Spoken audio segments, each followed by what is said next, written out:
Initially, I thought the growth rate of broiler chickens was unmatched, but broiler ducks are even more astonishing. In just 40 days, their body weight increases by 70 times. Their factory price? Only $1 per half kilogram. I used to think the predecessor of roast duck looked like this, but in reality, they're turned into meat before their feathers are fully grown. The delicious residents of the farm live a life fully orchestrated by humans. Workers carefully select fertilized eggs and place them into incubators for 28 days of hatching. During this time, the incubation room's temperature is maintained at 36 to 38 degrees Celsius, with humidity at around 70%. The eggs must also be rotated daily. 5 days in, the unfertilized eggs are removed during the first round of screening. Under the light, the well-developing eggs show blood vessels starting to spread along the shell. Those with failed development turn black and are discarded, just like the unfertilized eggs. The qualified eggs are returned to the incubator, and 2 weeks later, they undergo a second screening. Once they pass the second check, they're mostly problem-free. Life arrives as expected. Around the 28th day of incubation, the deafening sound of chirping fills every corner of the hatchery. For people sensitive to noise, raising ducks is unbearable. Ducks are even noisier than chickens. With their broad beaks, their voices precede their bodies wherever they go. The ducklings, using all their strength, finally break free from their shells and take their first breath. Before they can react, they're relocated. Next, they are grabbed by the neck, feel a pinch, and receive an injection. As the saying goes, same people, different fates. Ducks are no exception. Born on the same day, in the same place, from the same batch, they face vastly different destinies. The only commonality? From the moment they're born, they're destined for confinement. Even for broiler ducks, their short lives require several vaccinations. Each growth stage comes with its own potential diseases. The farms prioritize prevention, because if a duck falls ill, it almost always results in financial loss. The survival of broiler ducks, even for just a few dozen days, depends heavily on luck. To minimize their suffering, workers carefully select the injection site, under the loose skin of the neck. After the vaccination, the ducklings are sorted and categorized. For these little ducks, their fate is determined by their gender. Experienced workers only need to touch the area near the duckling's back end to immediately distinguish males from females. At first glance, there's no significant difference between male and female ducks in appearance. But upon closer inspection, the truth becomes clear. Male ducklings have a single, noticeable nodule of flesh, while females have several smaller nodules. By examining their origins, 100% accuracy is achieved in identifying their essence. Workers can almost rely on touch alone to tell them apart. These naive little ducks don't realize, at that very moment, their destinies are already sealed. Life does not differentiate between high and low worth, but whether at the airport or on duck farms, male ducks are treated unfairly. Some farms even directly resort to humane euthanasia. Female ducks, capable of laying eggs, generally live longer. As for this batch of male ducklings, barring any surprises, they will only live for about 40 days. When they first arrive, the ducklings are quite pleased with their new environment. Workers prepare soft straw beds for them, and even equip the area with a swimming pool. Raising broiler ducks is like constructing a skyscraper. To make them bear the unbearable weight of life in such a short time, a solid foundation and strong framework are essential. The nutritious feed for ducklings not only provides energy, but also supplements calcium. In addition, they are given fortified drinking water to help regulate their digestive systems. Workers scatter the feed for the ducklings. When they first see food, the ducklings don't yet understand its deliciousness. They show no interest in the heavenly food before them. However, within a few days, the ducklings develop a taste for it. When mealtime comes, the workers simply toss the food into the shed, and without any prompting, the ducklings immediately start scrambling for it. Those in the center may or may not get a few bites, but plenty of shadowless kicks can be seen. Their appetite grows, and they eat to their fill. Within days, they transform into two-legged weevils, unable to stand back up if they topple over. To ensure their physical and mental health, the farm not only feeds them well, but also provides swimming passes daily. The chubby ducks are fond of water sports. As soon as it's free time, they switch to turbo mode. Those who can't keep up even seem to wish for an air propulsion system. With their downy little wings, flying is out of the question, but gaining some speed is possible. When they reach the pond, the ducklings happily take a bath. Afterward, they swagger back to their coops, Though space is limited, this is already considered excellent treatment. In some dryland farms, ducks have never even seen a pond. They only know water pipes. Thus, the ducks spend their days eating, drinking, and playing. After about 20 days, their initial 2-ounce weight has soared to nearly 4 pounds. The first half of a broiler duck's life is essentially a contribution to capital. The second half is when workers finally see the fruits of their labor.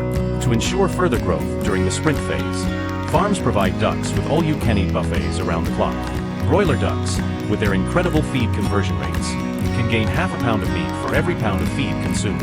Rapid growth produces cheap duck meat, but without the refinement of time, the texture and flavor leave much to be desired. In the stifling, foul-smelling sheds, the ducks, like prisoners, spend the last dozen days of their lives.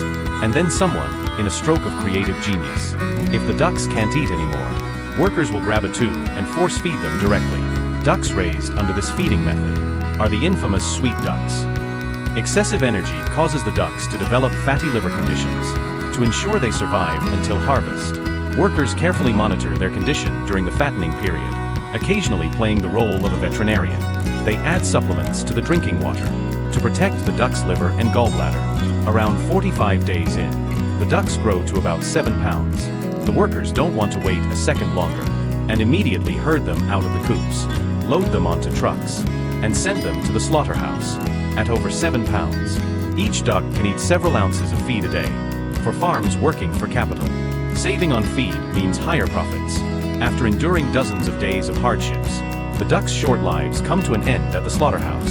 Each batch of meat ducks must pass inspection before being allowed on the market. In most cases, some broiler ducks are sold live, while the majority are processed into duck embryos and distributed across the country through various processing methods.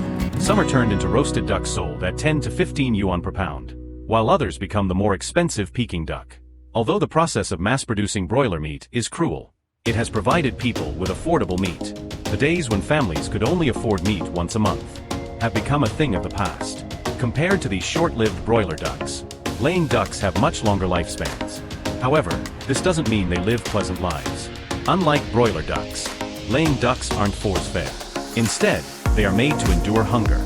After about 40 days of normal feeding, young female ducks are put on a restricted diet to maintain their body shape. They are fed only once a day, and each meal is limited to about 5 ounces. This continues until they lay their first egg. For pre-laying ducks, their intestines are filled with the constant cries of hunger, day and night. If workers grow soft-hearted, or can't resist giving them extra feed, all their previous efforts could be wasted. The greedy and domineering ducks, proud of securing more food, don't realize this gluttony could ultimately lead to their downfall. Workers periodically weigh the laying ducks for inspection. Female ducks that weigh over 8 pounds before laying eggs are directly eliminated. Overweight ducks struggle to lay eggs, and even if they are slimmed down, their egg production remains unstable. The workers control the weight of laying ducks to stay below 6 pounds. Around 150 days, the female ducks begin laying eggs in large quantities. To make egg collection easier, the workers prepare soft, comfortable nests in the corners for them. As the stars of the farm, these ducks are allowed to eat freely during their egg-laying period. Even if they fall ill, they are not given medication, ensuring that their bodies remain healthy and nutritionally sufficient. For duck eggs to continuously be produced at a high rate, well-managed farms can achieve an egg production rate of over 80% per day for female ducks. Once it drops below a certain threshold, the underperforming ducks are culled collectively to avoid negatively affecting the other ducks. Every duck strives to lay eggs as much as possible. With the effort of the breeding ducks, they usually live to be over 2 years old. In theory, egg-laying farms don't need male ducks to stimulate egg-laying in the female ducks. Some farms introduce a certain proportion of male ducks for cosplay. Under the temptation of these handsome males, female ducks become very active in laying eggs, wanting to pass on the male duck's genes and give birth to a better next generation. In breeding farms, artificial insemination is required for female ducks.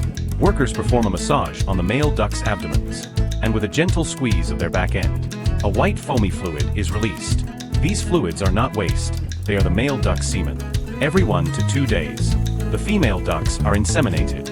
As breeding machines, these female ducks spend their entire lives laying eggs, without ever raising any offspring. They never even know who their mate is. The work conditions for the ducks nearing the end of their lifespan are good, but few people are willing to do it. The difficulty for workers is not the technical aspect, but the mess. People in the farming industry are truly remarkable. They deal with the dirtiest and smelliest tasks, and bring us clean meat.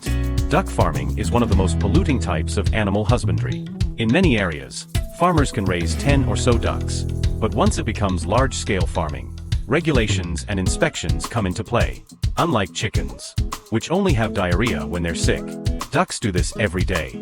They have straight intestines, and can't control their waste, releasing biochemical weapons into the water at any time, wherever they are. Over time, this results in the water quality in the ponds deteriorating. The contaminated water may even affect the local drinking water source. These farm ducks generally have a productive lifespan of over 600 days. Once they can no longer produce, they are turned into meat ducks. Whether they are broiler ducks or older ducks, they hardly contain any hormones, with genes for rapid growth. When fed well and kept healthy, all living beings have the potential to grow quickly. Thank you for watching, and we'll see you next time.